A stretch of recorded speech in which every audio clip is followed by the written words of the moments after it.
In the previous module, we got a little bit of experience working with the animation system inside of Blender. And in this module, we're going to increase the complexity and the realism of our movements by continuing to peel back all the layers of our animation engine to give us some really great results. I've opened up the Pong project file that we're going to be working with in our lab to serve as a great illustration of where we need to begin this next layer of technology and this next layer of control for our animation. I've given you a project file where I've defined the starting locations for the three big elements of our animation. We have these little paddles that go up and down on left and right, and a cube that's going to bounce forward or left and right in the animation.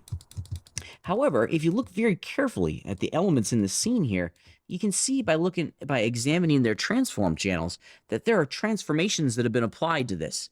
We want to have a system of animation that continues to allow us to kind of reset the animation, to get all these shapes back to their starting pose, their initial location, in case we change our mind, we mess up, we lose our project file. We want to be able to reset the scene very quickly without having to compose everything very, kind of by hand, very minutely. So we need to create a system that allows us to kind of put all these pieces back to their starting point quickly. And this process is called applying our transformations.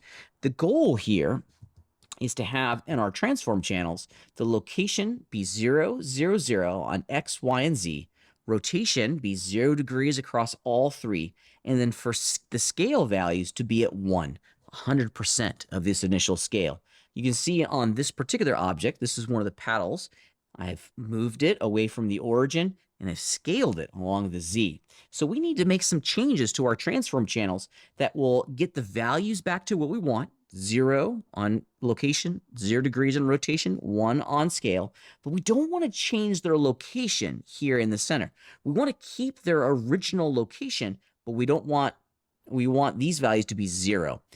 There are a couple different ways that we can do this, and I want to look at these very, very carefully. I have the object selected, and if we go to the top of the screen into the object pull-down menu, we have two choices. One's called clear, and the other one's called apply. Let me show you what happens when we clear our transformation channels. Now, I'm going to zoom out a second here.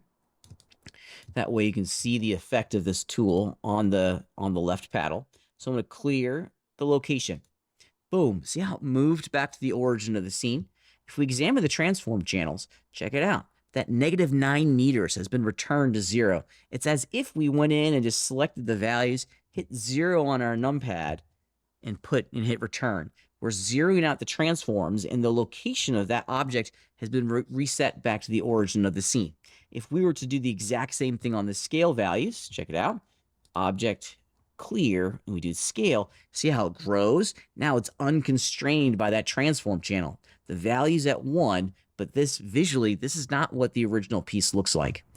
This is the goal for all the values, but the visual connection to the tool that we used is wrong. I want all of these values, but the cube to be kind of back over here on its starting location, and I want it to be squished a little bit like it was before. The alternate to this is called applying our transforms. And I'm going to hit undo a couple stages, get my cube back. So what I really want is that I want this object to be here at the initial kind of starting location. If I needed to reset my animation, if I needed to restart, I want the cube to be in this location, but I don't want these values in here. To get what we're after, we're going to apply our transformations and watch what happens. Once again, I'm going to go to the object pull down menu, but this time, instead of doing clear, I'm going to do apply. And watch what happens when I choose to apply my location. Notice that, yeah, how cool is that? The cube stayed where it was. All the transform value was reset, which is excellent. This is exactly what I want. Now, if I change the location and I go, you know what, this is not right, I want to restart, I can put this number back to 0 and the cube goes back to its original location. Same with the scale. Let's do it one more time. Object, apply, and scale. Yeah. Now, if I was to scale this up, scale this down, I could put these back to 1, and it's going to go back to its original shape in its original location. You may have noticed the big challenge with this step, though. When we apply our transformations, notice what happens to the center point of the object. it gets moved back to the origin of the scene. This isn't what I want. I want to have my origin point in the middle of the geometry, back where it was. If I was to rotate my object at the moment, yeah, it's gonna rotate like a door around the origin of our scene, which is not what I want. I want to have the center point for the object be in the center of the geometry so I can make some meaningful rotations at a very controllable and understandable location in comparison to the rest of the elements in the scene. So there's one small change that we need to make to our production pipeline to get the result that we want. And remember the result. We want the origin point in the middle of the geometry, kind of back where it was a moment ago. But we also want to have zeros on location, 0 degrees on rotation, and 1s on all the scales. We get there by changing our sequence ever so slightly. Bear with me for one moment while I hit the undo key a couple times and go back a few moments. And okay, now we're back. Now we're back to where we were at the beginning of the fresh project file. -9 on location, 0.521 on the X, so we're back. This time, still with the object selected, I'm going to go to Object, Transfer, or Apply, but this time, instead of doing location or scale, I'm going to do location to deltas. Watch what happens inside of my scene when I fire off this command. Boom, nothing moves, which is what I want. Notice that the origin point is still in the middle of the geometry. Pretty cool. And if we examine the contents of our transform channels, they're at 0. We've successfully established that resting pose, that default location, if you will, for this object without moving its origin point. Let's do it one more time because we still have to do all of our scale channels as well. I still have the object selected, so I can go into the Object pull-down menu, Apply, and do Scale to Deltas. And we've done it. Now our scale values is at 1.0. We have 0 on the X, or 0 on location, 0 degrees on the rotation. We're ready to rock and roll. One thing to point out, and this is kind of a nice time saver, if you go Object, Apply, notice that there's all transforms to deltas. This is a good one to do if you're trying to do all 3 at the exact same time. Okay, so there's a big difference between clearing our transforms and applying our transforms.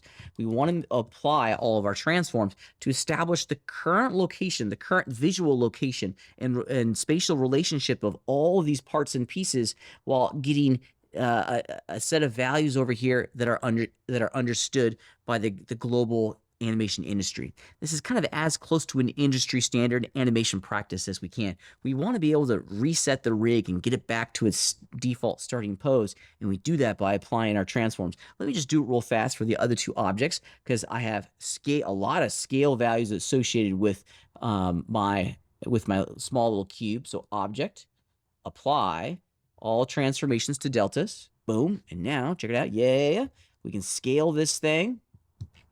And as simple as putting a value of 1.0 on all these values to get it back to its starting location.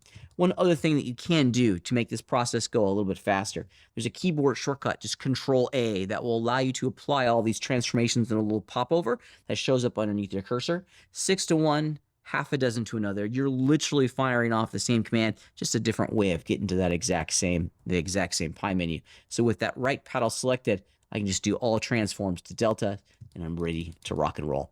I've done my due diligence. I've set up my scene in a way that will allow me to intelligently move forward into the animation production pipeline and reset my scene without messing up their spatial relationships between all the different parts and pieces inside of our scene. This is an intelligent, efficient way to start our animation, and I encourage you to do so.